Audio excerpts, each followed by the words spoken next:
Good morning. May buntag Mamaysel. Good morning sa tuwang mga tigpaminaw. Yes po, karong mula na di ay sa Hunyo ma'am no, Scoliosis Awareness Month man day ma'am no. Pero naay pipila sa atoa siguro ma'am nga wala kaayoy dakong pag-understand kung unsa ning scoliosis ma'am. Unsa gani ning scoliosis ma'am Clea base sa ato ang mga nakuha ra pod na information ma'am diha sa PhilHealth.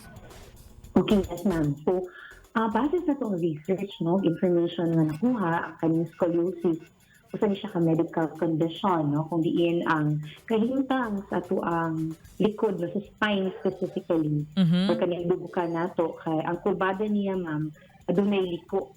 So, Mm. dili siya straight.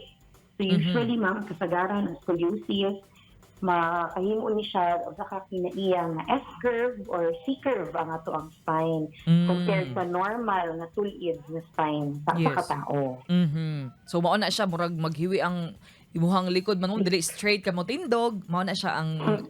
scoliosis tama ba ma'am? Oo na Yes, siya. ma'am. So, Yes, ma'am, tama. Sige. Ma'am, unsa kay posibleng rason ma'am nga ang usa ka tawo magka-scoliosis kay naapod ba ako'y mga nailhan gyud pod nga murag naagyoy hiwi siguro ang uban ma'am ginapasagdan naman gud nila nga okay ra man siguro ni kay siguro dili pa discomfort sa ilaha. So, naabay mga nakita na reason ma'am sa atong pag-research ma'am kung unsay rason nga magka-scoliosis ang usa ka tawo ma'am? Yes, ma'am, Moisel, no, adunay mga hinungdan po sa scoliosis. Mhm. Na-classify po kini siya, no, base sa ito nakuha na research on two categories. So, natay ginatawag na congenital or genetic Okay. scoliosis. So, ibig sabihin, nanagyod na siya sa nakuha gyud na siya sa kabalo sa hinungdan, Mhm.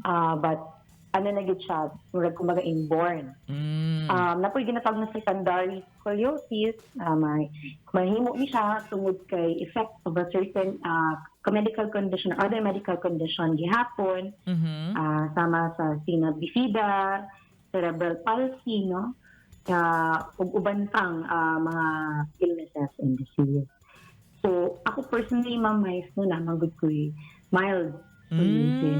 So, Okay. napo ni ranges manggod kung sa kasi ang severity, no, of the scoliosis. And ato ang yung doktor ang ani maka-diagnose. Yes. And of course, it's best good to seek medical treatment and medical intervention, especially if manotice good na ito nga dili pantay ang ato ang posture, ang ato Yes. ang spine sa likod. Oo. Pero ma'am, based on your experience kay kuan man ka ma'am no, na-mention nimo na kay mild scoliosis. Ma'am, sakit ba na siya ma'am? Say dili ba siya nabay discomfort or normal lang gihapon kaya lang noticeable lang ang kanang dili balance shadow?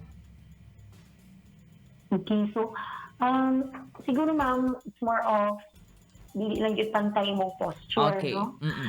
So dili lang gyud ka murag ang imuhang pagtindog syempre or paglingkod nimo, Mm. murag na ay dili siya equal, no? Mhm. Ang alignment, spine alignment nimo. So wala na akong notice personally, no, because Yes, na ma'am. mild lang atong scoliosis. So ang Opo. katong degree, no, of the curve dili kay anak ka noticeable Mhm. sa mata sa uban, likod kay siya na Yes, ma'am. siguro kalala, no, to give you specific Mhm. discomfort or pain. Pero Mm. doon na yung mga severe, ma'am, na scoliosis, mamay-cell Yes na po. siguro base na lang po sa ato nakuha nga research, ano siya, no, lala po siya over the time. Sige po. Muna kinahanglan gid siya og medical intervention and treatment. Oo, kay ang ako pong sa akong duty pod nga nahibaw-an mabase pod sa ako pag-research murag kung mapasagdan siya murag mas mo curve siya ma'am no kung dili nimo siya maano dayon ma'am. Tama ba ma'am? Nay mga Yes, ana nga ma'am. cases.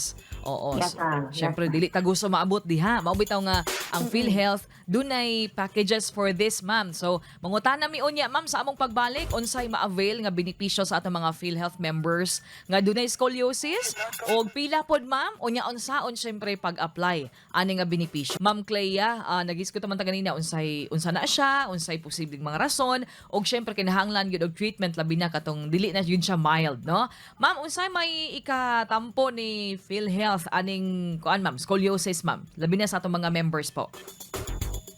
Yes, ma'am. Myself, no, so, subay sa to ang Scoliosis Awareness Month. So, gusto na to ipaabot o ipahibalo sa to ang mga miyembro sa PhilHealth na doon na po kay specific packages, no, and case rates for the treatment of scoliosis. Mhm. Or kumbaga covered siya ma'am, no, sa to ang mga benepisyo.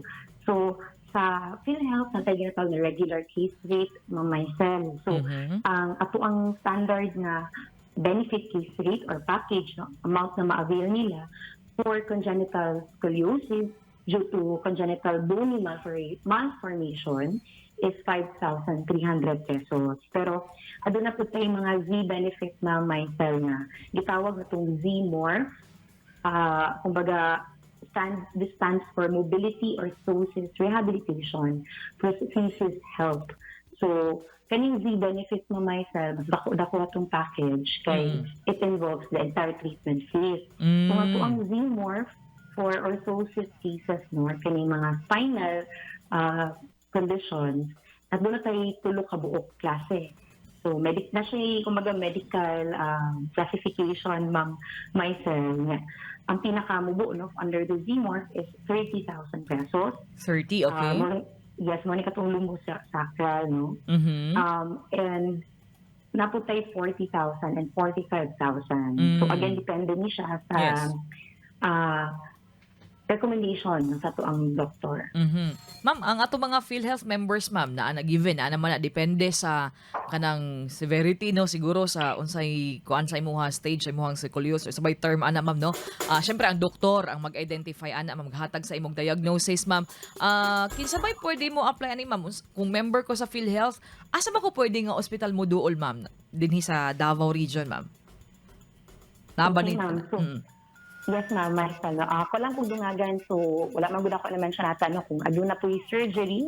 Yes, na yes. buhaton kay surgery can be also one way, no, to treat scoliosis. Covered po na siya kay natay mga surgical procedures under our regular case rate na covered sa PhilHealth. Yes, yes. So, ma-avail yun na nila. Kanina Maisel, alang gidi sa tanan miyembro sa PhilHealth who are diagnosed, with scoliosis, and again, kung recommended siya sa to ang doktor, na-cover dito ani, basta lang miyembro ta, updated po dito ang record, updated dito ang pagbayad. And of course, pwede niyo dito sa mga accredited hospitals and facilities. So, but katuwa ko na-mention, ma'am, nga Z benefit package, since murag special benefit package manggod to, so nala po tayo contracted hospitals. Yes, Kung ma'am. asa po ma-avail na package. Kay kato ma'am, ano naman gito no, na nagit siya bracing, no, na nagit kumbaga device na ihatag. So, naapod tayo kanang ginatawag mo na selection criteria. So, medical criteria ni ma'am, kung kinsa-kinsa tupod ang pwedeng maka-avail ano ng package. Generally, ma'am, for Z benefit for kaning orthosis, above at least 18 years old, no, ang ma-cover ani. Okay. So, ma'am, kung magpa-check up sila, ma'am, maragda mo uban dili kayo sa akong in particular, ma'am, akong experience na ko higala, dili siya magpa-check up, ma'am, kay okay ra lagi daw. Pero si PhilHealth, ma'am, kung ingani nga mga kaso, covered ba ni ma'am sa konsulta package nato, ma'am? Okay, ang konsulta package pa Maisel, namang kita apil magina siya dira ang check-up and general consultation with the physician kung Opo. sa mga reklamo nato, kung sa mga sintomas nato or mga gibati nato sa to ang panglawas. So, kung makita dito Mama Isel na kinahanglan ka-i-refer, no? Pwede gid ka-i-refer to a specialist. But ang kaning general check-up ma-cover gid siya sa consulta benefit nato. Siguro kato na lang yung mga specialized check-ups, no? Or kumbaga kung outpatient check-up for a kanang specialized practitioner na ga-manage aniya to ang scoliosis, ka-out na siya or di na siya appeal sa to ang consulta benefit package. Okay po. Sige, ma'am. Salamat kay ma'am sa pagpasabot sa amo, ma'am. Aning scoliosis, ma'am, unsa ni siya og dunay ma-avail nga benefit ang atong mga members ani, ma'am. So, ay mga advisories niyo karon, ma'am, sa PhilHealth, ma'am? Okay, ma'am. Maisel, siguro sa karon ma'am, tuafi lagi na pinakauna ma'am, remind sa pagbayad sa tuang contribution. Okay, ano na ta karon, no? Deadline na po for our second quarter. Yes, yes. Since padulay na po ang paghuman sa tuang bulan sa June. So, ginahal na tanan mga direct members sa PhilHealth, mga self-earning, and voluntary members na dili kalimtan ang pagbayad sa ilahang premium contribution. Mhm.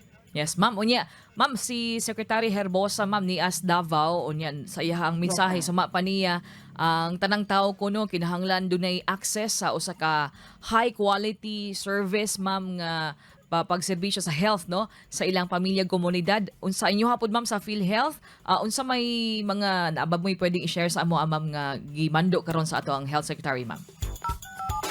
Yes, ma'am. Myself, no, we are very honored po kay diri mismo sa PhilHealth Region 11 ang ato ang chairman of the board and the newly appointed Secretary of Health, Dr. Ted Rebosa no ni Anhigid ni Tambong. Mm.